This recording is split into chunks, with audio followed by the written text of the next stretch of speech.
You're about to ruin your life. You don't know it yet. The moment feels small. Someone cuts you off in traffic. Your boss criticizes your work. Your partner says the wrong thing. You feel the heat rising. Your jaw clenches. Your heart races. In 3 seconds, you'll say something you can't take back.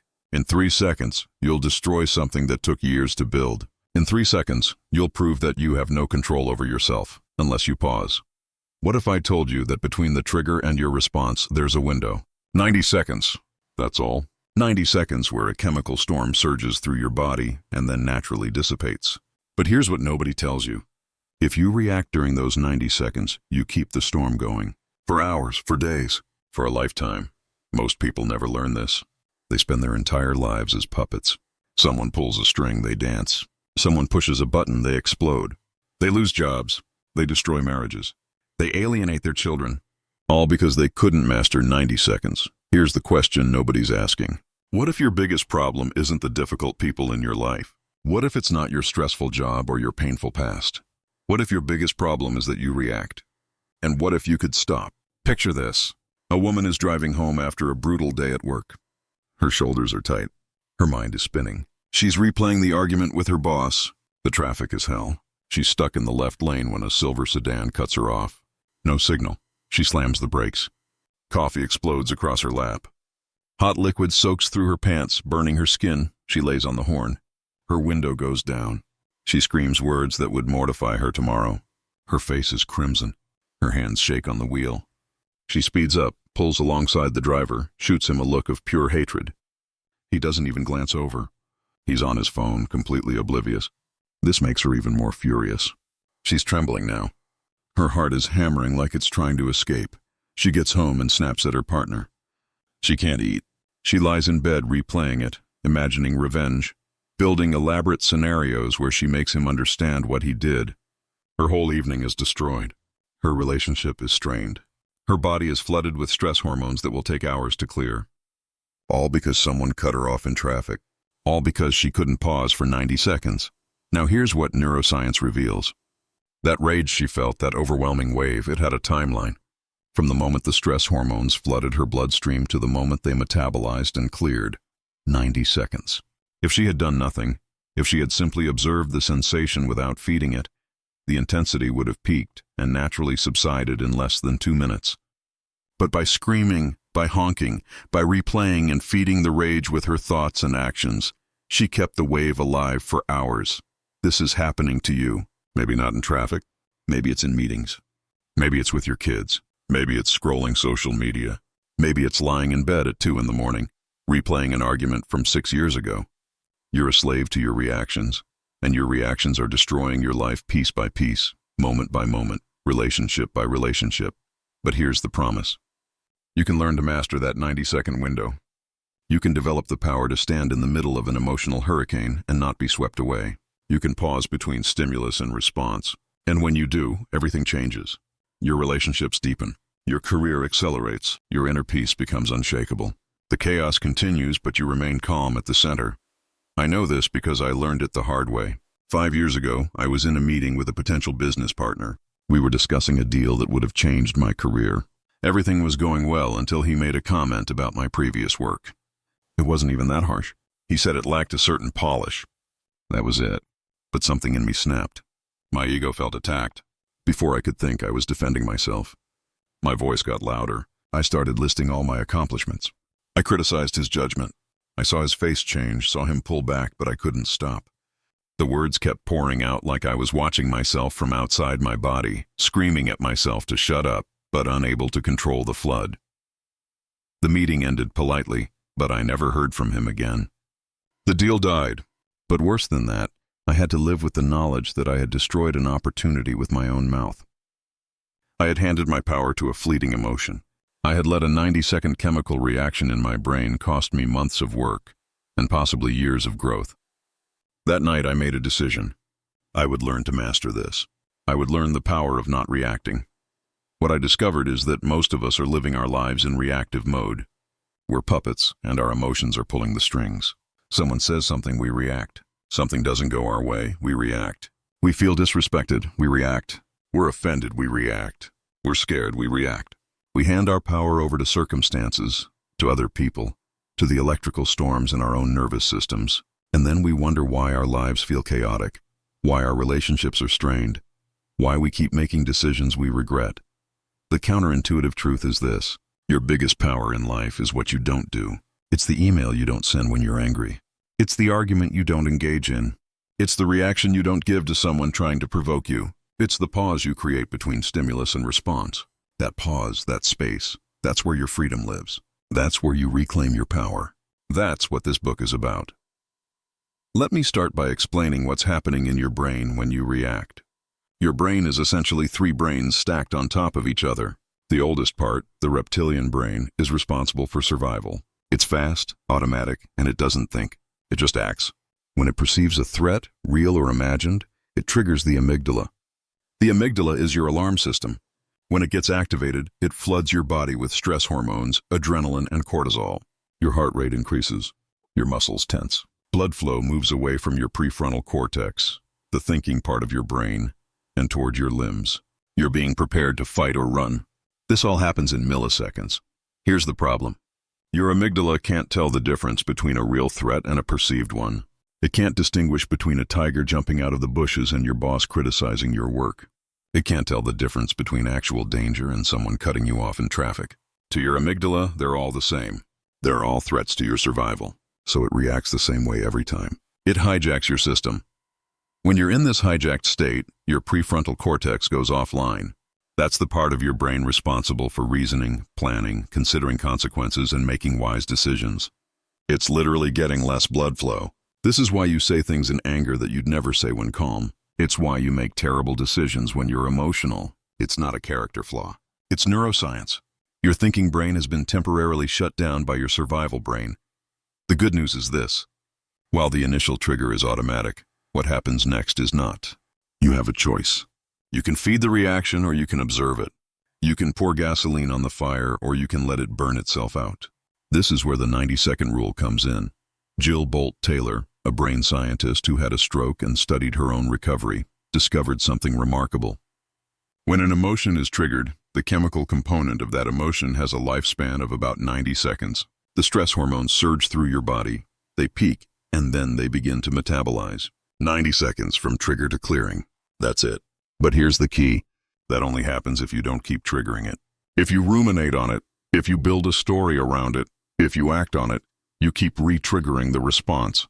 You keep hitting the alarm button. The 90 seconds turns into 90 minutes or 90 hours. Think about the last time you were really angry about something. How long did you stay angry? Hours, days? That wasn't the emotion. That was you.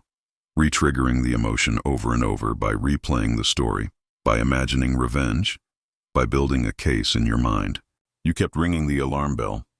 The emotion would have cleared in 90 seconds if you had just observed it without feeding it. So how do you do that? How do you observe an emotion without being swept away by it? The first step is to name it. There's a technique in neuroscience called affect labeling. When you put a name to an emotion, when you say to yourself, "I'm feeling angry right now," or "I'm feeling afraid," or "I'm feeling rejected," something remarkable happens in your brain. The act of labeling the emotion reduces the activation in the amygdala. It's like you're telling your alarm system, "I see you, I know what you're doing, you can calm down now." At the same time, it increases activation in the prefrontal cortex. You're bringing your thinking brain back online. But here's where most people go wrong. They label the emotion in vague, general terms. I'm stressed. I'm upset. I'm annoyed. These labels are too broad. They don't give your brain enough information. You need to get specific. You need to expand your emotional vocabulary. Instead of "I'm angry," try "I'm feeling disrespected." "I'm feeling powerless." "I'm feeling embarrassed." "I'm feeling defensive."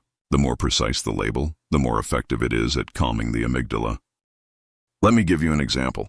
A guy named Marcus came to me after years of explosive arguments with his wife. He described himself as having anger issues.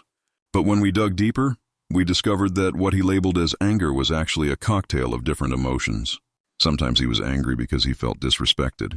Sometimes he was angry because he felt misunderstood. Sometimes he was angry because he felt inadequate, and his wife's comments triggered his shame.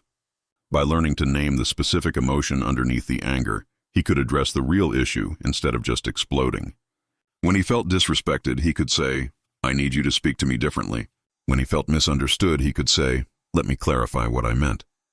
When he felt inadequate, he could recognize that the trigger was his own insecurity, not his wife's words. The anger didn't go away immediately, but it lost its power over him because he understood it. So that's the first tool. Name it to tame it. Get specific about what you're feeling. Don't settle for broad labels. Develop a rich vocabulary for your inner experience. The more precisely you can name what's happening inside you, the more control you have over it. The second tool is what I call the pause practice.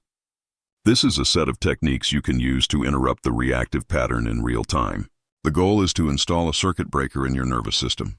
When the electrical surge comes, you need something that automatically cuts the power before it fries everything. The simplest and most powerful pause technique is breath. Your breath is the bridge between your conscious and unconscious mind. It's the one autonomic function you can control voluntarily. When your amygdala is activated, your breathing becomes shallow and rapid. You're taking in oxygen to prepare for action. If you can deliberately slow and deepen your breath, you send a signal to your brain that the threat is over. You're manually deactivating the alarm system. Let's practice this right now. Wherever you are, whatever you're doing, take a moment. Breathe in slowly through your nose for a count of 4. 1, 2, 3, 4. Hold that breath for a count of 4. 1, 2, 3, 4. Now breathe out slowly through your mouth for a count of 6. 1, 2, 3, 4, 5, 6. Do that 3 times. 4 in, 4 hold, 6 out. 4 in, 4 hold, 6 out. 4 in, 4 hold, 6 out. Notice what happened in your body. Your shoulders probably dropped a little. The tension in your jaw might have eased. Your heart rate slowed. That's the power of conscious breath. You just manually adjusted your nervous system. In a moment of reactivity, this is your emergency brake. Before you speak, before you act, before you send that email, breathe. Give yourself the 4, 4, 6 breath pattern. Just once can be enough to create the pause you need, but breath is just one tool. You can also use physical anchors. Some people touch their thumb to their middle finger. Some people press their tongue to the roof of their mouth. Some people feel their feet on the ground. The specific gesture doesn't matter. What matters is that you pick something and practice it. Train yourself so that when the emotional surge comes, you have a physical ritual that signals pause. You're creating a pattern interrupt. You're breaking the automatic stimulus response loop. Another powerful pause technique is the phrase, "This is interesting."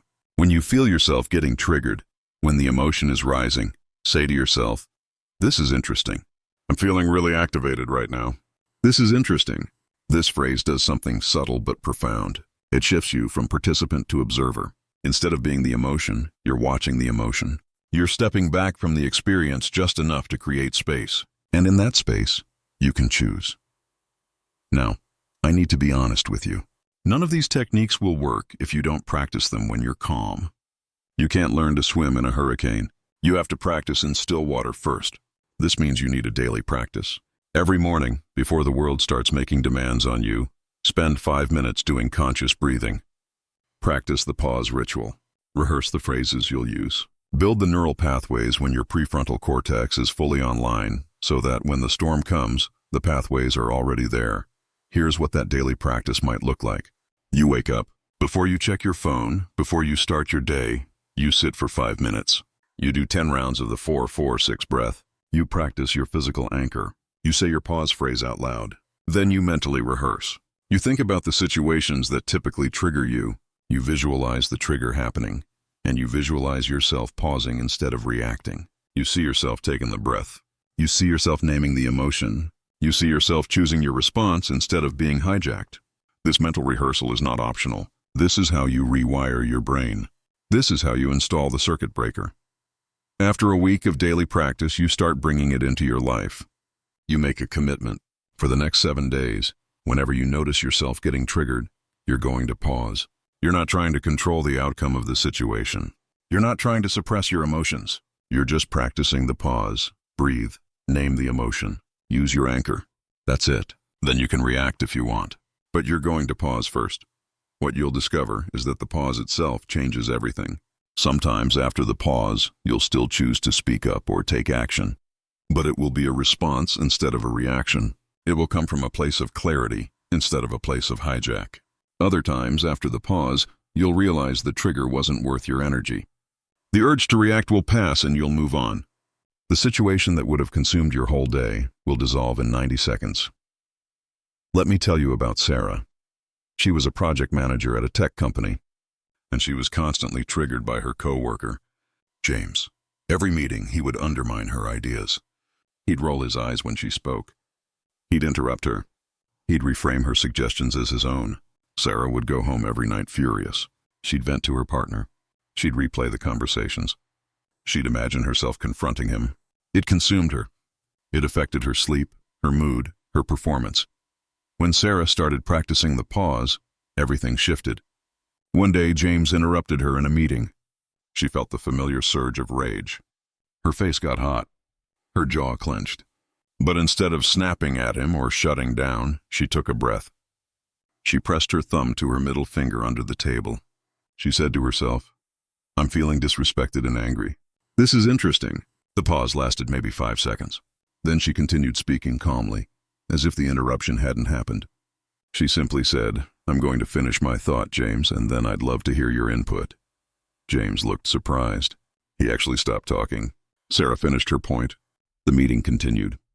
But something had changed. Sarah had not given James her power. She had not let him hijack her emotional state. She had stayed in control. After the meeting, something even more interesting happened. James approached her and apologized. He said he hadn't realized he was interrupting so much, and he'd work on it. Sarah was stunned. By not reacting, by staying calm and clear, she had actually changed James's behavior. Her reaction had been keeping the pattern alive. Her non-reaction broke it. This is the paradox of the pause. When you stop reacting, other people often change. Not always, but often. Because your reaction is part of the system. When you remove your reaction, the whole dynamic shifts. People don't get the payoff they were expecting. The game stops being fun. They have to confront their own behavior instead of focusing on your reaction. But even when the other person doesn't change, you've won. Because you didn't give them your peace. You didn't let them steal your day. You remain sovereign over your own inner state. That's the real victory. Now let's go deeper into why we react in the first place. Most reactions are not about the present moment. They're about the story we're telling ourselves about the present moment. Someone cuts you off in traffic and you tell yourself a story. They're disrespecting me. They think they're more important than me.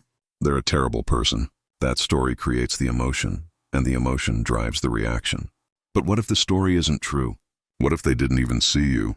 What if they're rushing to the hospital? What if they just made a mistake, like you've made 1,000 times? The story you tell yourself is almost never the whole truth.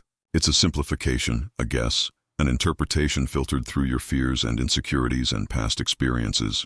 But you react as if the story is absolute reality. You respond to your interpretation, not to what actually happened. This is the reactivity trap. You're not reacting to the world. You're reacting to your story about the world. Here's a practice that can change everything. When you feel triggered, separate the facts from the story. The facts are the observable, verifiable data. The story is your interpretation. For example, fact: my boss sent me an email with critical feedback. Story: my boss hates me and thinks I'm incompetent. Fact: my partner didn't text me back for 3 hours. Story: my partner is losing interest in me. Fact: I wasn't invited to the meeting. Story: they don't value my input and I'm going to get fired. See the difference? The facts are neutral. They don't inherently mean anything. The story is where all the emotion lives, and the story is almost always worse than reality. Your brain has a negativity bias. So when you notice yourself getting triggered, ask yourself, what's the fact here? What do I actually know for certain?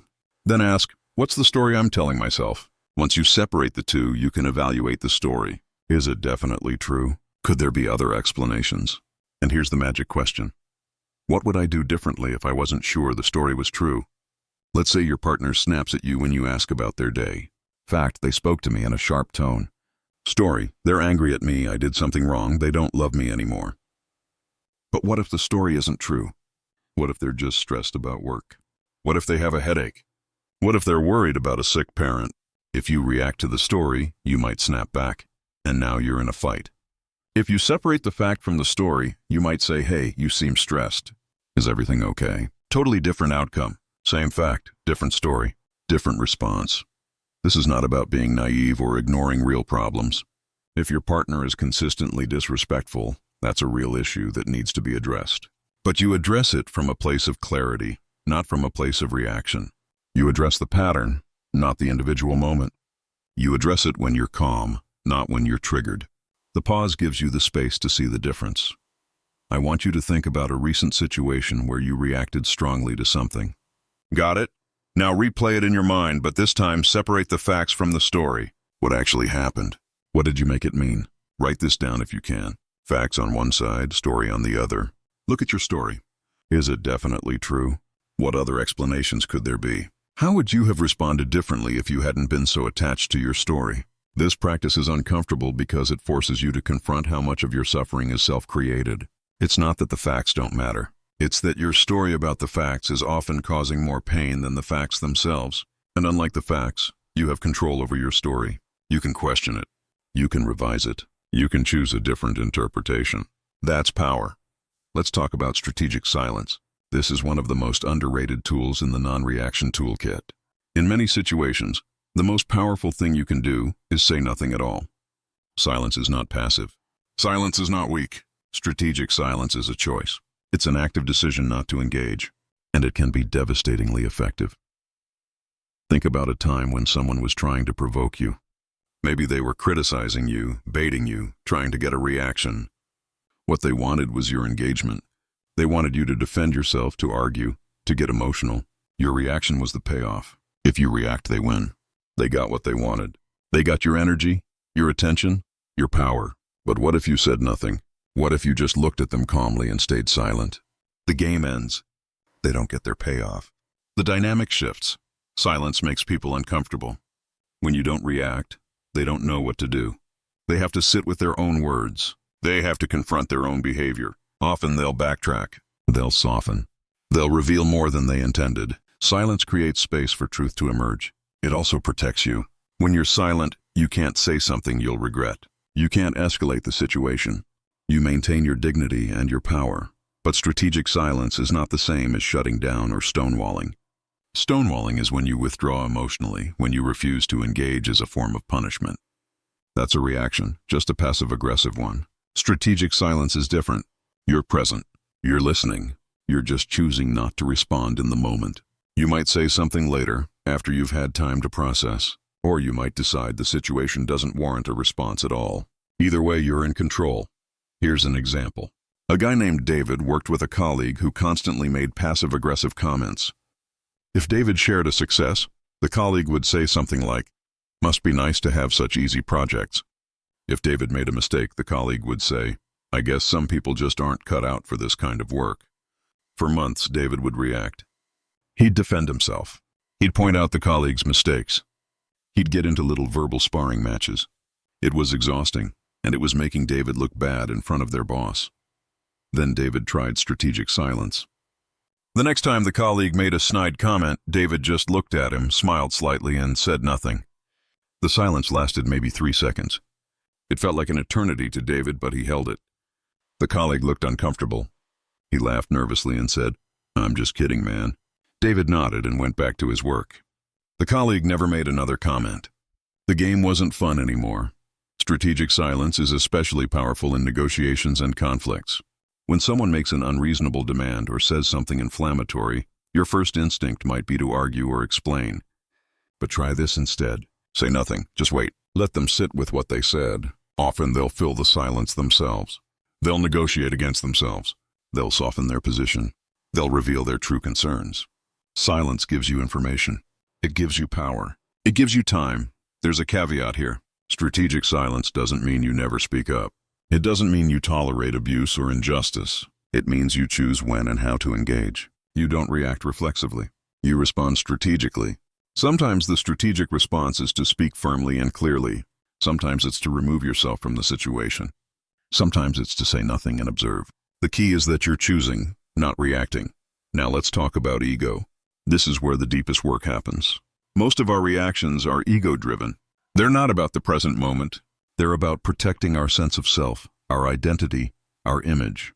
Someone criticizes your work, and you feel like your competence is being questioned. Someone ignores you, and you feel like your worth is being diminished. Someone succeeds, and you feel like your value is being threatened. These aren't reactions to what happened. These are reactions to what you think it says about you. Your ego is a construct. It's a story you tell yourself about who you are. I'm smart. I'm kind. I'm successful. I'm attractive. I'm a good person. When something happens that threatens that story, your ego freaks out. It goes into defense mode. It needs to protect the narrative. So you react, you defend, you justify, you attack. You do whatever it takes to maintain the story. But here's the uncomfortable truth. The more invested you are in your ego, the more fragile you are. The more you need others to see you a certain way, the more power they have over you. Every criticism becomes a threat. Every rejection becomes a catastrophe. Every success by someone else becomes a diminishment of your own value. You're living in a constant state of vigilance, defending a castle made of sand. The path to non-reactivity requires ego dissolution, not in a mystical sense, in a practical sense. You have to loosen your grip on who you think you are. You have to become less attached to your identity. This doesn't mean you lose your sense of self. It means you stop defining your worth by external validation. You stop taking everything personally. You stop needing to be right. You stop needing to win. You stop needing to prove yourself. How do you do this? You start by noticing when your ego is activated. When you feel that surge of defensiveness, that need to correct someone, that urge to prove yourself, pause. Ask yourself, what am I protecting here? What part of my identity feels threatened? Is this about the situation, or is this about my ego? Once you see the ego at work, it loses some of its power. You can observe it with a bit of humor. Oh, there's my ego again, needing everyone to know how smart I am. There's my ego, needing to be liked. There's my ego, unable to tolerate criticism. The more you observe your ego without judgment, the less control it has over you. You start to realize that your worth is not dependent on what others think. Your value is not determined by your successes or failures. You're not your job, your status, your accomplishments, your appearance, or your opinions. Those are things you have or do. They're not who you are. When you deeply understand this, criticism stops being threatening. Rejection stops being devastating. Other people's success stops being diminishing. You're free. Let me take you through a short visualization. Close your eyes if you can, or just soften your gaze. Take a deep breath. Imagine yourself standing on a beach. The sun is setting, painting the sky in shades of orange and pink. You can hear the waves rolling in, one after another, consistent and rhythmic. Each wave comes in, reaches its peak, and then recedes back into the ocean. You're standing at the edge of the water and the waves are washing over your feet. Now imagine that each wave is an emotion. A wave of anger rolls in. You feel it rise up your legs, into your torso, into your chest. It peaks, and then it recedes. You're still standing. A wave of fear comes next. It rises, it peaks, it recedes. You're still standing. A wave of sadness. Rise, peak, recede. You're still standing. The waves keep coming and you keep standing. The waves are not you. They're passing through you. You are the beach. Steady, solid, unchanged by the temporary waves. You can open your eyes now. Remember this image. You are not your emotions. You are the awareness that experiences them. Now, let's talk about the difference between reacting and responding. This is crucial because non-reactivity doesn't mean passivity. It doesn't mean you become a doormat. It doesn't mean you suppress your feelings or avoid conflict. It means you choose your actions consciously instead of unconsciously. A reaction is automatic. It's driven by emotion. It's impulsive. It happens before you think. It's usually disproportionate to the situation, and it often makes things worse. A response is intentional. It's aligned with your values. It's proportionate. It's strategic. And it usually moves things in a positive direction. The difference is the pause. The difference is consciousness. Here's how to tell if you're reacting or responding. Ask yourself these questions. Am I trying to change someone else's behavior right now, or am I choosing my own? Am I speaking to make a point or to wound? Am I defending my ego, or am I addressing a real issue? Will I feel good about this choice tomorrow? If the answer to these questions reveals that you're in reactive mode, stop. Take the pause. Breathe. Name the emotion. Then ask, what response would I be proud of? What response is aligned with the person I want to be? What response will actually improve the situation? Sometimes the best response is no response. Sometimes it's to remove yourself. Sometimes it's to speak calmly and clearly. Sometimes it's to set a boundary. Sometimes it's to ask a question. The key is that you're choosing based on your values and your goals, not based on the emotional surge of the moment. Let me give you a scenario. You're in a meeting, and a colleague takes credit for your idea. You feel a flash of anger and indignation. A reactive response might be to immediately call them out in front of everyone, to embarrass them the way you feel embarrassed. That might feel satisfying in the moment, but it's likely to make you look petty and start a conflict that damages your professional reputation. A strategic response might be to pause, to let the meeting continue, and then to speak to the colleague privately afterward. You might say, I noticed you presented my idea without attribution. I need to understand why that happened, and I need to make sure it doesn't happen again. If it does, I'll need to address it more formally. This response protects your interests without creating unnecessary drama.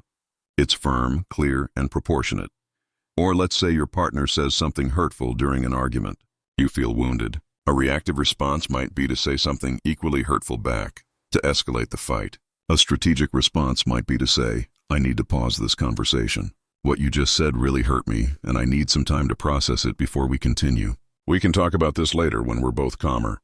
This response protects the relationship while honoring your feelings. It creates space instead of escalation. The pattern here is that responses are about the long game. Reactions are about the short term. Reactions prioritize immediate emotional release. Responses prioritize lasting outcomes. Reactions are about how you feel right now. Responses are about who you want to be and where you want to end up. This brings us to boundaries. One of the most important applications of non-reactivity is boundary setting. A boundary is a limit you set to protect your well-being, your values, your energy, or your time. But here's what most people get wrong. They set boundaries reactively. They wait until they're overwhelmed, resentful, and furious, and then they explode. They say no with aggression, with anger, with a laundry list of grievances. This is not boundary setting. This is a reaction. Effective boundaries are set calmly, clearly, and early. You don't wait until you're at your breaking point. You notice when something doesn't work for you, and you address it before it becomes a big issue. You don't over-explain. You don't apologize. You don't make it about the other person. You simply state the boundary and the consequence if it's not respected. For example, let's say a friend has a habit of calling you late at night to vent about their problems. At first, you don't mind, but over time, it's affecting your sleep and your well-being. A reactive boundary might sound like this. You know what? I can't do this anymore. You always call me late and it's ruining my sleep. You're so selfish. You never think about anyone but yourself. This is a reaction disguised as a boundary. It's full of blame and emotion, and it's likely to damage the friendship. A non-reactive boundary sounds like this. I care about you and I want to support you. But I can't take calls after 9 p.m. anymore. It's affecting my sleep. If you need to talk, let's schedule a time that works for both of us, or we can text and I'll respond the next day. This is clear, firm, and kind. It protects your needs without attacking the other person. The key to non-reactive boundaries is that you don't make the other person wrong. You don't need to justify or convince. You simply state what works for you and what doesn't. If they push back, you don't engage in a debate. You simply restate the boundary. You might say, I understand you're disappointed. This is what works for me. If they continue to violate the boundary, you follow through with the consequence. You don't threaten. You don't warn repeatedly. You act. This is how you teach people how to treat you. Not through anger, but through consistency. Now I want to address the question of when to react. Because there are times when immediate action is necessary. If someone is in danger, if you're being physically threatened, if there's an emergency, you don't pause to take 3 deep breaths. You act. The distinction is between danger and discomfort. Danger requires immediate reaction. Your alarm system is working correctly. Discomfort does not. Most of what triggers us is not danger. It's ego threat, it's inconvenience, it's disappointment, it's disrespect. These things are uncomfortable, but they're not emergencies. They don't require immediate reaction. They benefit from the pause. The way to tell the difference is to ask, is this a real threat to my safety or well-being right now? Or is this a threat to my ego or my comfort? If it's a real threat, act. If it's not, pause. Over time, you'll get better at distinguishing between the two.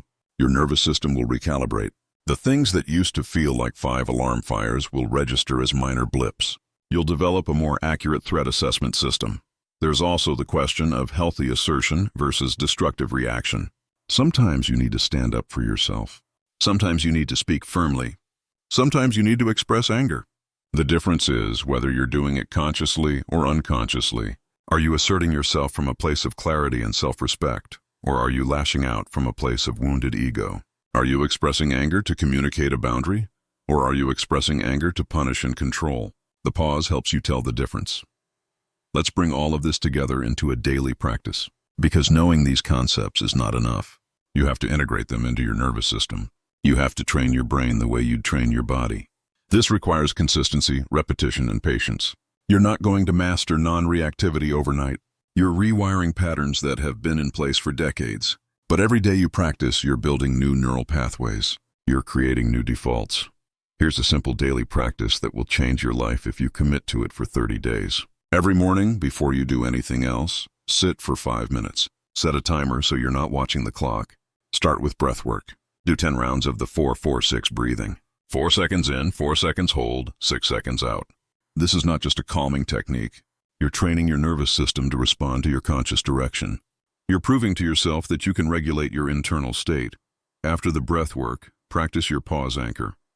Choose a physical gesture that feels natural to you, touching your thumb and middle finger together, pressing your tongue to the roof of your mouth, placing your hand on your heart. Do this gesture while taking a deep breath and saying your pause phrase silently, something like "I choose how I respond," or "I am calm and clear," or simply pause. Repeat this 3 times. You're creating a Pavlovian response. When you do this gesture in a moment of reactivity, your body will remember this calm state. Next, do a mental rehearsal. Think about your day ahead. What situations might trigger you? Your commute? A particular colleague? A difficult conversation you need to have? Visualize these situations happening. See them in detail. And then visualize yourself pausing. See yourself taking the breath. See yourself using your anchor. See yourself naming the emotion. See yourself choosing a response instead of reacting. Make it vivid. Make it real. Your brain doesn't fully distinguish between visualization and reality. You're practicing the skill before you need it. Finally, set an intention for the day. Not a rigid rule, but a gentle direction. Today I will pause before speaking when I feel defensive. Today I will notice when my ego is activated. Today I will separate facts from story. Choose one specific thing to focus on. This gives your awareness a target. Throughout the day, you'll catch yourself more often because you've primed your brain to notice. That's your morning practice. 5 minutes. If you do nothing else I've taught you, do this. 5 minutes every morning for 30 days. I guarantee your life will be different. Now let's talk about what happens during the day. You're going to get triggered. That's guaranteed. The practice is not about avoiding triggers. It's about what you do when they happen. The moment you notice that surge of emotion, that's your moment of power. That's when you use everything you've learned. First, catch it early. The earlier you notice the trigger, the easier it is to pause. Learn your early warning signs. Does your jaw clench? Does your face get hot? Does your chest tighten? Does your breathing get shallow? These physical sensations come before the full emotional hijack. If you can catch them, you can interrupt the pattern before it takes over. As soon as you notice the early warning sign, use your pause anchor. Do your gesture, take your breath, say your phrase. This immediately starts to calm your nervous system. Then name the emotion. Get specific. I'm feeling disrespected. I'm feeling scared. I'm feeling inadequate. I'm feeling controlled. The more precise you are, the more you diffuse the intensity. Then separate fact from story. What actually happened? What am I making it mean? This is where you create the critical space. You realize that your story is not reality. It's an interpretation, and you can choose a different one. Or you can simply acknowledge that you don't know the full picture. This alone releases so much tension. Now ask yourself, what response would I be proud of? What response aligns with who I want to be? What response will actually improve this situation? You might need a minute to figure this out. That's okay. You can say, I need a moment to think about this, and then actually take that moment. You can say, I need to step away for a few minutes and give yourself space. There's no rule that says you have to respond immediately. Sometimes after the pause, you'll realize you don't need to respond at all. The trigger will pass. The situation doesn't require your energy. You'll move on. Other times you'll choose to respond, but it will be from a place of clarity and intention. You'll speak calmly. You'll set a boundary. You'll ask a question. You'll address the real issue instead of reacting to the surface provocation. Either way, you're in control. At the end of each day, do a brief review. Think about the moments when you were triggered. How did you handle them? Did you pause or did you react? If you paused, acknowledge that. Celebrate it. If you reacted, don't beat yourself up. Just replay the moment and imagine how you could have handled it differently. What would you do next time? This reflection reinforces the learning. You're training your brain to recognize patterns and choose better responses. Keep a simple journal if you can. Just a few sentences. Today I was triggered when blank happened. I felt blank. I reacted by blank, or I paused and responded by blank. Next time I could blank.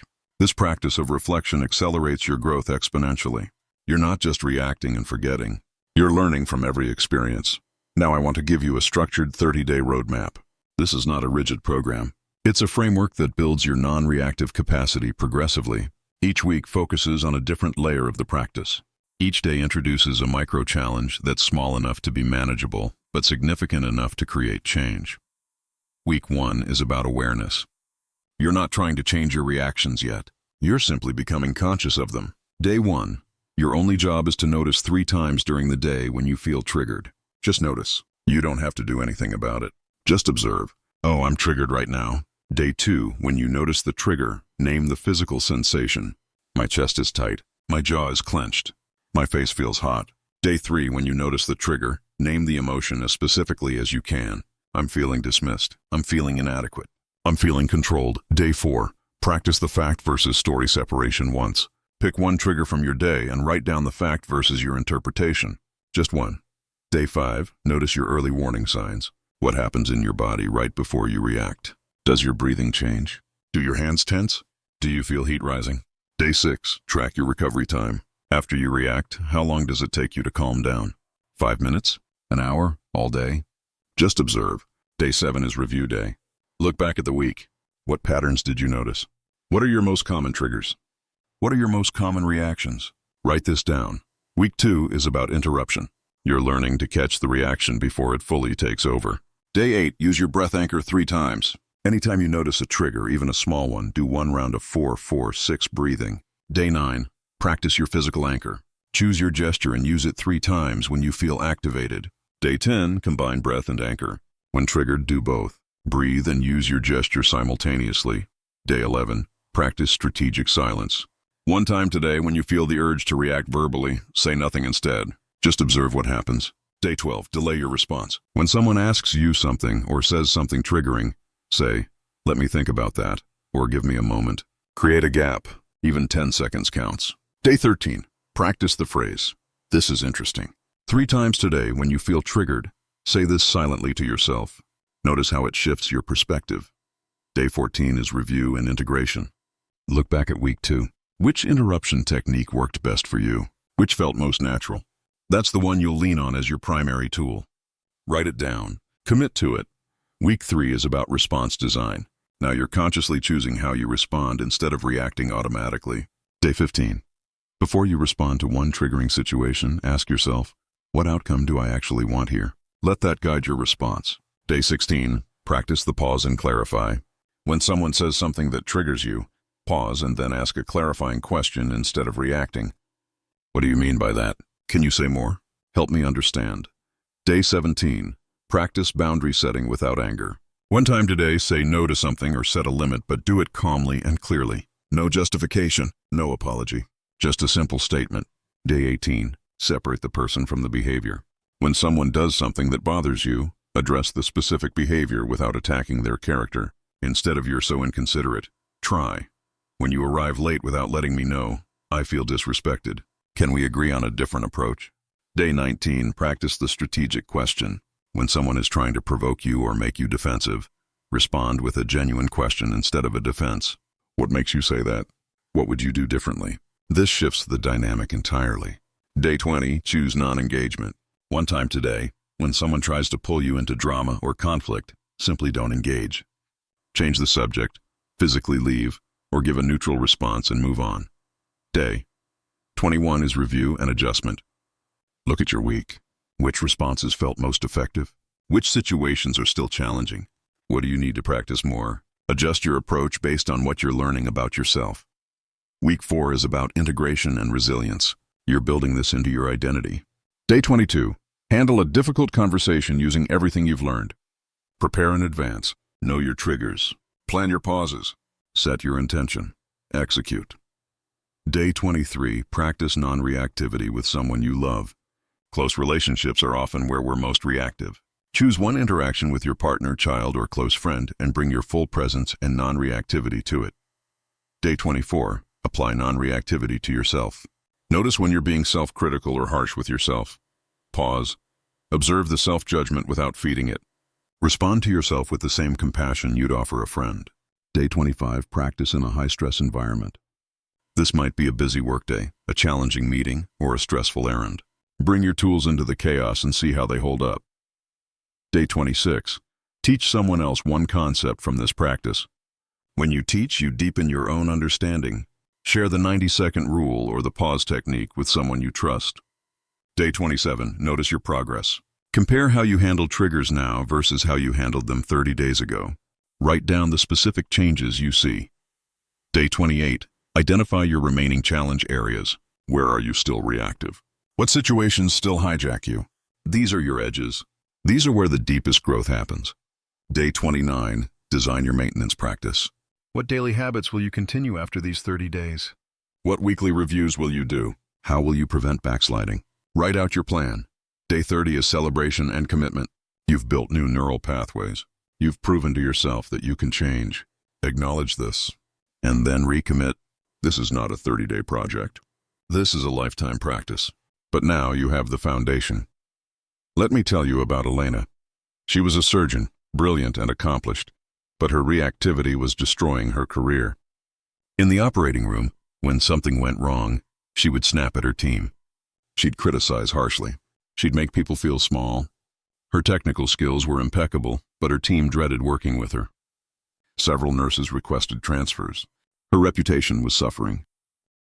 Week 3, she started designing her responses. Instead of snapping at a nurse who handed her the wrong instrument, she'd take a breath and calmly say, "I need the other one, please."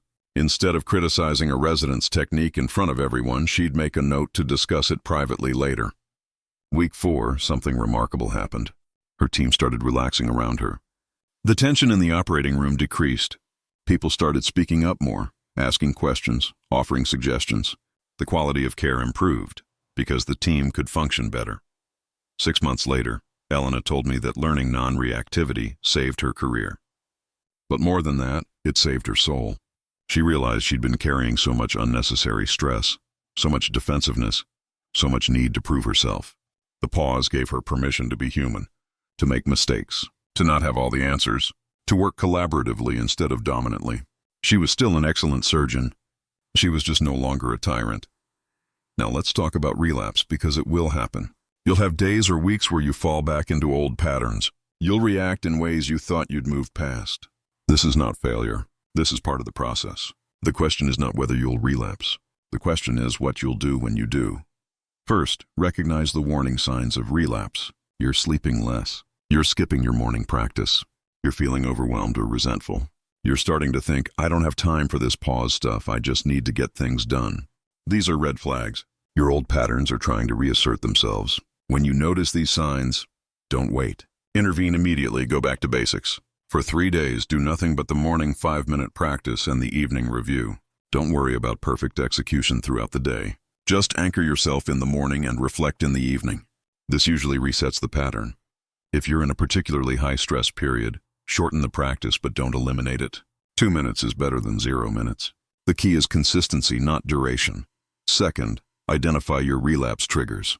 What situations or stressors tend to knock you off your practice? For some people, it's work deadlines. For others, it's family gatherings.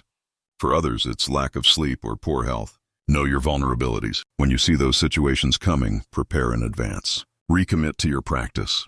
Maybe even intensify it temporarily. Think of it like immune system boosting before flu season. Third, have a recovery protocol.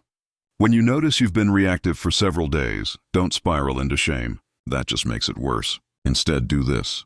Sit down and write about what happened. What triggered the relapse? What were you feeling underneath the reactivity? What need wasn't being met? This inquiry often reveals the deeper issue. Maybe you weren't setting boundaries and resentment built up. Maybe you were exhausted and your resources were depleted. Maybe an old wound got activated. Understanding the root cause helps you address it. Then, forgive yourself.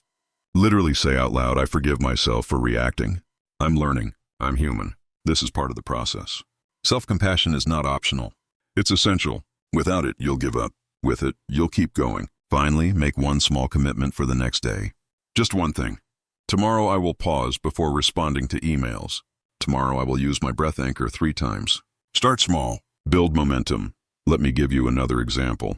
Robert was a father of 3 young kids. He came to this work because he kept yelling at his children. He'd lose his patience over small things. Spilled milk, whining, sibling fights. He'd explode, and then he'd feel terrible. He was becoming the kind of father he swore he'd never be. His own father had yelled, and Robert remembered how small and scared it made him feel. Now he was doing the same thing. Robert committed to the practice. For 2 weeks it went well. He was pausing. He was responding instead of yelling. His kids started to relax around him. Then his mother got sick.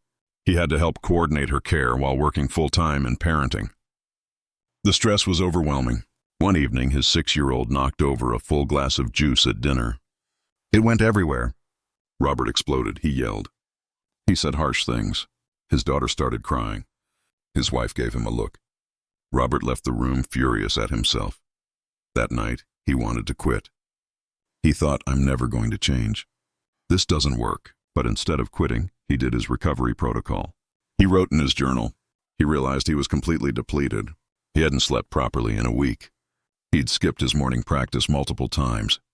He was trying to do everything and taking care of nothing, including himself. He wrote, I can't pour from an empty cup. I need help. The next morning, he talked to his wife. They made a plan. She would handle bedtime for the next week so he could have 30 minutes to himself each evening. He would restart his morning practice, even if it was just 3 minutes. He would ask his siblings to help more with their mother. He apologized to his daughter. He didn't make excuses. He just said, Daddy yelled, and that was wrong. I'm sorry. I'm working on doing better. The relapse became a turning point. Robert realized that non-reactivity isn't just about techniques. It's about taking care of yourself so you have the resources to respond instead of react. It's about knowing your limits and asking for help. It's about forgiving yourself and starting again. He still has hard days. He still raises his voice sometimes. But it's different now. He catches himself faster. He repairs the damage quicker. He's teaching his kids that adults make mistakes and can take responsibility for them. Now let me walk you through some advanced scenarios, because the real test of non-reactivity isn't in calm moments. It's in the fire.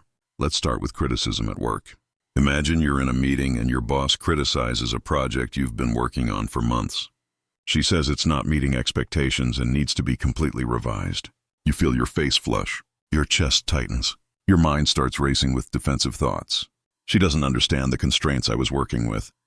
This is unfair. I worked so hard on this. Here's what the pause looks like in real time.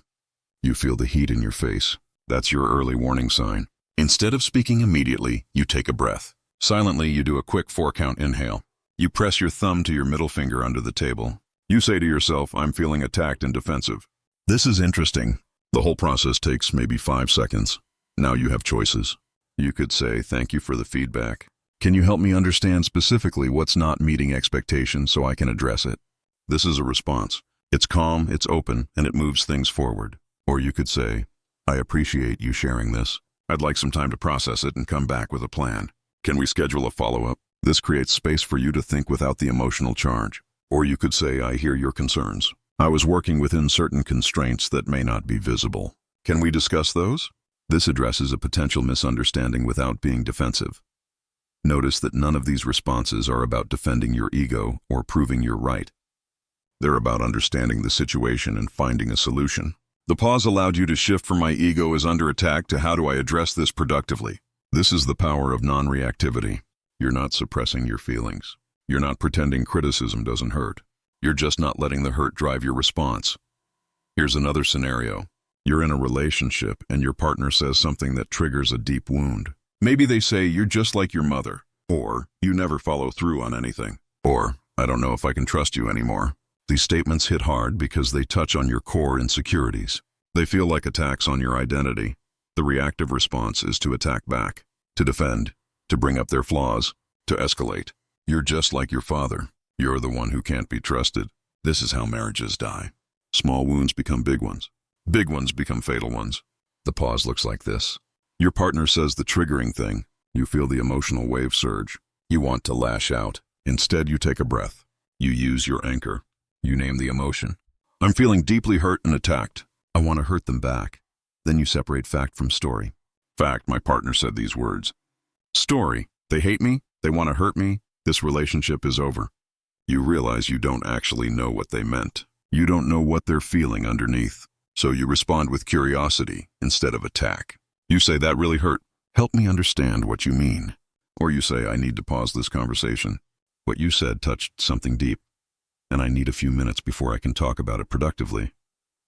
Or maybe you realize that there's truth in what they said, and your defensiveness is your ego trying to protect itself from facing it. So you respond with, "You're right. I do struggle with that. I'm sorry. I'm working on it." This level of vulnerability and honesty can transform a fight into a moment of connection. But it's only possible if you pause. If you react, you destroy. If you respond, you build. Let's talk about a different kind of challenge. What about situations where someone is genuinely trying to manipulate or harm you? Where kindness and curiosity won't work. This is where strategic non-reactivity becomes a form of protection. Manipulators feed on your reactions. They want you emotional, defensive, confused. That's where they have power over. This doesn't mean you're passive. It means you're strategic. You're not fighting on their terms. You're not letting them control your emotional state. You're maintaining your professionalism and effectiveness while they're expending energy on games. Over time, their behavior becomes visible to others while you remain steady. This is non-reactivity as power. You're not suppressing yourself. You're choosing not to participate in their dysfunction. Let me walk you through a physical grounding practice for moments of extreme activation. Sometimes the emotion is so strong that mental techniques alone aren't enough. You need to involve your body more fully. Find a private space if you can. Stand with your feet hip-width apart. Feel your feet firmly on the ground. Press down through all four corners of each foot. Now tense every muscle in your body. Make fists with your hands. Tense your arms, your legs, your core, your face. Hold this full body tension for 5 seconds. Really squeeze. Then release all at once. Let everything go soft. Shake out your arms and legs gently. Take a deep breath. Now do a body scan. Starting at the top of your head, slowly move your attention down through your body. Notice your forehead. Is there tension? Your jaw, your neck and shoulders, your chest, your belly, your hips, your legs, your feet. Where are you holding the emotion physically? Once you identify the location, breathe into that place. Imagine your breath flowing directly to that spot, softening it, releasing it. Do this for 2 minutes. This practice discharges the physical component of the emotional activation. It helps bring you back into your body and out of your reactive mind. Now let's address the question, what if everyone in my life is toxic? What if I'm surrounded by people who trigger me constantly? This is a common concern, and it requires honest examination. Sometimes the problem is your environment. You're in a genuinely toxic workplace, or a dysfunctional family system, or an unhealthy relationship. In these cases, non-reactivity is a tool for maintaining your sanity while you make changes. It's not a permanent solution. You still need to address the underlying situation, set boundaries, create distance, maybe even leave. But sometimes, and this is harder to admit, the common denominator is you. If everyone in your life triggers you, if you're constantly in conflict no matter where you go, that's a sign that the reactivity is primarily internal. You're bringing your wounds and your patterns into every situation. Different people, same problems. This is not about blame. It's about taking responsibility for your own healing. The good news is that when you change, everything changes. When you stop being reactive, you stop attracting and engaging with reactivity in others. Your relationships transform or they fall away naturally. There's a middle ground too. Maybe some relationships are genuinely unhealthy and need to change. And maybe your reactivity is making other relationships harder than they need to be. The practice helps you distinguish between the two. You start to see clearly which relationships are worth investing in and which ones need to end. You start to see where you're contributing to the dysfunction and where you're absorbing someone else's. This clarity is invaluable. Let me tell you about Karen. She was convinced everyone in her life was the problem. Her husband was controlling. Her boss was demanding. Her adult children were ungrateful. Her friends were unsupportive. She felt like a victim of everyone else's bad behavior. When she started this practice, she resisted the idea that she might be contributing to these dynamics. But she committed anyway. In week 1, she started noticing her patterns. Every time her husband made a suggestion, she interpreted it as criticism and got defensive. Every time her boss gave her feedback, she took it personally and shut down. Every time her children didn't call, she spiraled into resentment and would give them the cold shoulder when they did call. She was creating the very distance and conflict she complained about. This realization was painful. But it was also liberating. If she was part of the problem, she could be part of the solution. She didn't have to wait for everyone else to change. She could change herself. She started pausing. She started responding differently. When her husband made a suggestion, she'd take a breath and say, That's a good idea, thanks. When her boss gave feedback, she'd say, I appreciate you taking the time to help me improve. When her children called, she'd be warm and present instead of passive-aggressive. Within 2 months, all of her relationships improved. Her husband relaxed around her. Her boss started giving her more responsibility because she was coachable. Her children called more often because the interactions were pleasant. Karen hadn't changed anyone but herself. But by changing herself, she changed the entire system. This is the ripple effect of non-reactivity. Let's talk about micro-challenges you can practice throughout your day. These are tiny moments of choosing non-reactivity that build your capacity. When someone cuts you off in traffic, choose not to honk or make a gesture. Just breathe and let it go. When the barista gets your order wrong, choose not to be annoyed. Just politely ask for the correction. When someone is slow in line ahead of you, choose not to sigh or look impatient. Just wait peacefully. When you see a social media post that makes you want to argue, choose not to comment. Just scroll past. These moments seem trivial, but they're training. Every time you feel the urge to react and you choose not to, you're strengthening the neural pathway of non-reactivity. You're proving to yourself that you have control. You're building the muscle. Then, when a big trigger comes, when something really matters, you have the capacity to pause because you've practiced 1,000 times on small things. Here's a challenge for you. For 1 full day, practice radical non-reactivity. No matter what happens, you're not going to react. You're going to pause, breathe, and respond thoughtfully. Someone is rude to you. Pause and respond with kindness or neutrality. Plans fall through. Pause and adapt calmly. Technology fails. Pause and troubleshoot without frustration. Your partner is in a bad mood. Pause and give them space without taking it personally. Track how many times you successfully pause. Track how many times you slip into reaction. At the end of the day, review. What did you learn? How did it feel? What was hard? What was easy? This radical non-reactivity day will show you what's possible. It will show you that you're more capable than you think. It will also show you where your edges are. Where you still struggle, that's valuable information. That's where you focus your practice. Now let's go even deeper into the neuroscience of habit formation. Every time you react in a certain way, you strengthen that neural pathway. The pathway becomes like a groove in your brain. The more you use it, the deeper it gets, the easier it is to fall into automatically. This is why reactivity feels so automatic. You've trained your brain through years of repetition, but the same principle works in reverse. Every time you pause and respond differently, you're creating a new neural pathway. At first it's faint. It requires conscious effort, but with repetition it gets stronger. Eventually it becomes the default. This process takes time. Neuroscientists estimate it takes about 60 to 90 days of consistent practice to establish a new habit at the neural level. This is why the 30-day program is just the beginning. You're building the foundation, but real transformation happens in months 2 and 3. That's when the new pattern starts to feel natural. That's when you stop having to think about it so much. That's when non-reactivity becomes who you are, not just what you do. During this time, you need to be patient with yourself. You're literally rewiring your brain. That takes repetition and time. There's no shortcut, but every single repetition matters. Every pause counts. Every moment of awareness is progress. Think of it like going to the gym. One workout doesn't transform your body, but consistent workouts over months do. This is mental and emotional fitness. You're training your nervous system the way an athlete trains their body. Let me give you a practice for dealing with shame and self-criticism, because these are major sources of reactivity. When you're harsh with yourself, you're more likely to be reactive with others. When you can't tolerate your own imperfection, you can't tolerate it in others. The practice is this. When you notice yourself being self-critical, pause. Notice the inner voice. What is it saying? Listen to the tone. Is it harsh, mean, contemptuous? Now ask yourself, would I talk to a good friend this way? Would I talk to a child this way? If the answer is no, then why are you talking to yourself this way? Consciously shift the tone.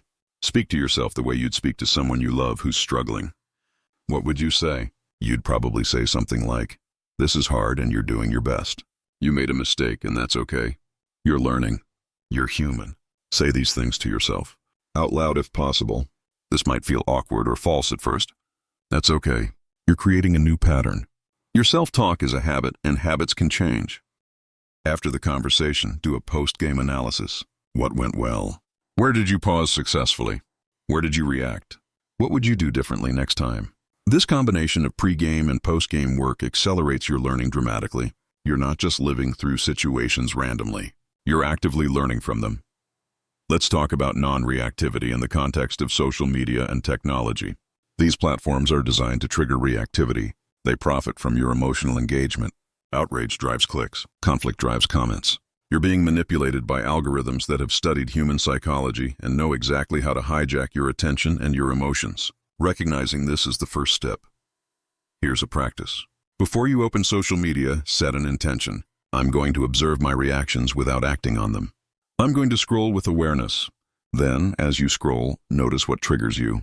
Notice the urge to comment, to argue, to correct, to share your outrage. Notice the emotional activation. Now choose not to act on it. Just observe.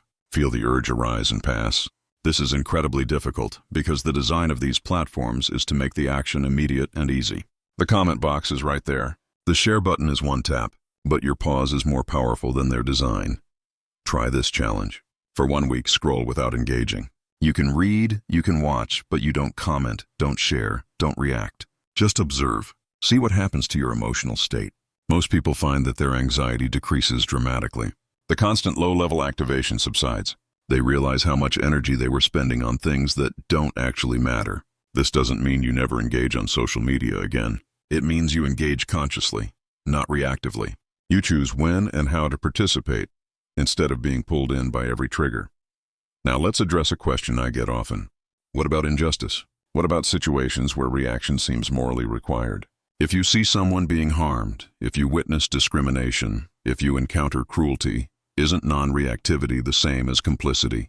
This is an important distinction. Non-reactivity is not passivity. It's not indifference. It's not silence in the face of wrong. It's about how you act, not whether you act. You can take strong action without being reactive. You can confront injustice without being hijacked by your emotions. In fact, you're more effective when you do. Reactive activism often feels good in the moment but accomplishes little. You yell, you shame, you attack, and the other side digs in deeper. Strategic activism, born from clear-headed non-reactivity, is more powerful. You organize, you educate, you build coalitions, you create change that lasts. Think of the great change makers in history. Nelson Mandela spent 27 years in prison and emerged without bitterness, ready to build a nation. Martin Luther King Jr. preached nonviolent resistance even in the face of violence. Mahatma Gandhi transformed a nation through peaceful non-cooperation. These were not passive people. They were strategic. They understood that reactivity weakens your cause. Clarity and discipline strengthen it. So yes, speak up against injustice. Take action, but do it from a place of choice, not reaction. Do it from a place of values, not emotion. Do it in a way that actually creates change, not just makes you feel righteous. This requires the pause. This requires the discipline of non-reactivity. This is how you become a force for good instead of just another voice adding to the noise. Let me take you through one more scenario. You're having a terrible day. Everything that could go wrong has gone wrong. You're exhausted, frustrated, and at the end of your rope. Then something small happens. Your child spills something, or your partner forgets to do something they said they'd do, or you get one more email with one more problem. This is the moment when you're most likely to explode. All day you've been holding it together, and this one small thing breaks the dam. Here's what the pause looks like when you're depleted. You feel the rage rising. It's disproportionate and you know it, but you're too tired to care. The reactive path is to explode, to let it all out, to make this person pay for all the frustration of your day. But here's what you do instead. You recognize the state you're in. You say to yourself or out loud, I'm at my limit right now. I'm going to take 5 minutes. You remove yourself physically. You go to another room. You step outside. You lock yourself in the bathroom if you have to. You don't try to problem solve. You don't try to process. You just breathe. You let yourself feel the overwhelm without acting on it. You might cry. You might shake. You might just sit with your head in your hands. After 5 minutes, the intensity will have decreased. Not gone, but decreased. Now you can come back and address the situation calmly. You can say, I'm having a really hard day and I need help. Or can we deal with this later? I don't have the capacity right now. This is non-reactivity when you're at your worst. This is when it matters most. The key understanding is that your capacity for non-reactivity fluctuates. When you're rested, fed, healthy, and emotionally resourced, it's easier. When you're depleted, sick, stressed, or overwhelmed, it's harder. This doesn't mean you failed. It means you're human. The practice is to recognize your capacity level and adjust accordingly. On low-capacity days, lower your expectations. Focus on just not making things worse. On high-capacity days, challenge yourself to go deeper. Part of sustainable non-reactivity is resource management. You have to take care of yourself. Sleep enough, eat well, move your body, connect with people who fill you up. Do things that bring you joy. Manage your stress levels. This isn't selfish. This is strategic. You can't be non-reactive when you're running on empty. Self-care is part of the practice, not separate from it. Let me tell you what happens after 30 days of this practice. You'll notice that fewer things trigger you. The things that used to send you into a tailspin barely register. You'll notice that when you do get triggered, you recover faster. The 90-second wave passes and you move on. You'll notice that your relationships improve. People respond differently to you because you're not feeding the drama. You'll notice that you have more energy. You're not exhausting yourself with emotional reactivity. You'll notice that you make better decisions. You're choosing from clarity instead of emotion. You'll notice that you feel more powerful. Not in a dominating way, but in a sovereign way. You're in control of yourself, and that's the only control that matters. But here's what you'll notice most of all. You'll feel free. Free from the tyranny of your own emotions. Free from the manipulation of others. Free from the constant need to defend, prove, and protect. You'll realize that most of what you've been reacting to your whole life didn't actually matter. You were fighting battles that didn't need to be fought. You were creating suffering where none was necessary. And now you have a choice. You always had a choice. You just couldn't see it before. Let me take you back to that woman in traffic, the one we started with. Let's imagine the same scenario 6 months after she's been practicing non-reactivity. She's driving home after a long day. She's tired. The traffic is heavy. A silver sedan cuts her off without signaling. She has to brake suddenly. Her coffee spills on her lap. She feels the surge. The heat in her face, the tension in her shoulders, the spike of anger in her chest. But this time she notices it. She recognizes it. She takes a breath. 4 in, 4 hold, 6 out. She touches her thumb to her middle finger. She says to herself, I'm feeling disrespected and angry. This is the 90-second wave. She keeps driving. She feels the anger peak and then, almost miraculously, she feels it start to recede. Her shoulders drop. Her jaw unclenches. The heat in her face dissipates. By the time she pulls into her driveway, the incident is barely a memory. She walks into her house. Her partner asks how her day was. She says it was long but good. They have dinner together. They talk about their plans for the weekend. She sleeps well. The next morning, she doesn't even remember the driver who cut her off. It has zero impact on her life. This is not because she's suppressing her emotions. It's because she didn't feed them. She let the wave pass through her. She remained sovereign. This is what's possible for you. This level of peace, this level of power, this level of freedom. It's not reserved for monks or saints or people with perfect lives. It's available to anyone who's willing to practice. Anyone who's willing to pause. Anyone who's willing to observe their inner experience instead of being swept away by it. Think about your life right now. How much of your suffering is self-created? How much of your conflict is unnecessary? How much of your stress comes from your reactions, not from the circumstances themselves? What would your life look like if you stopped reacting? What would your relationships look like? What would your career look like? What would your inner experience look like? I'm not promising you that life will stop presenting challenges. I'm not promising you that people will stop being difficult. I'm not promising you that you'll never feel anger or fear or sadness. What I'm promising you is that you'll have a choice in how you respond to all of it. You'll have space between what happens and what you do about it. And in that space, you'll find your power. The practices I've shared with you in this book are simple, but they're not easy. They require commitment. They require consistency. They require you to go against your conditioning, against your habits, against the momentum of a lifetime of reactivity. There will be days when you forget everything you've learned and you react just like you always have. That's okay. That's part of the process. You don't need to be perfect. You just need to keep practicing. Every pause is a victory. Every moment of awareness is progress. Every time you choose your response instead of being hijacked by your emotions, you're rewiring your brain. You're becoming the person you want to be.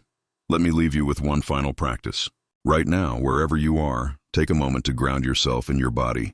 Feel your feet on the floor. Feel the weight of your body in the chair. Feel the air moving in and out of your lungs. Notice the sounds around you. Notice the temperature of the air on your skin. You're here. You're present. You're alive. And in this moment right now, you have everything you need. You don't need to fix anything. You don't need to change anything. You don't need to react to anything. You can just be. This is your natural state. This is the peace that's always available underneath the reactivity. The more you practice returning to this state, the more it becomes your default. The chaos continues around you, but you remain calm at the center. Remember the woman in traffic. Remember Sarah and her co-worker James. Remember David and his colleague. Remember Marcus and his wife. These are real people who transformed their lives by learning the power of not reacting. You can do the same, starting right now. Starting with the next moment that triggers you. Starting with the next conversation that activates your ego. Starting with the next situation that makes you want to explode. You can pause. You can breathe. You can choose. Your life is a series of moments. In each moment you have a choice. React or respond. Be swept away or remain sovereign. Give your power away or keep it. The choice is always yours. No one can take it from you. No circumstance can remove it. It's the one freedom that can never be violated. And when you fully claim that freedom, when you become the master of your own responses, everything changes. The storms will come. Life will continue to be unpredictable, challenging, and sometimes painful. But you'll stand in the center of the storm, calm and clear. You'll watch the waves rise and fall. You'll observe your emotions without being controlled by them. You'll choose your responses from a place of wisdom and intention, and you'll discover something remarkable. The power you've been looking for outside yourself, in achievements, in validation, in control over others, has been inside you all along. It was always there. You just had to stop reacting long enough to find it. This is your invitation, not to a perfect life, but to a powerful one. Not to a life without challenges, but to a life where challenges don't define you. Not to a life without emotions, but to a life where emotions serve you instead of control you. The power of not reacting is the power to be fully yourself, fully present, fully alive. It's the power to love deeply without fear of rejection. It's the power to pursue your goals without being derailed by setbacks. It's the power to stand firm in your values without being shaken by opposition. It's the power to live on your own terms. So here's my final question for you. What will you do with the next 90 seconds? When the trigger comes, when the wave rises, when the storm hits, will you be swept away or will you pause? Will you react or will you respond? Will you give your power away or will you claim it? The choice is yours. It's always been yours. And now you know how to make it. Start with the next moment. Start with the next breath. Start now. Your transformed life is waiting on the other side of the pause.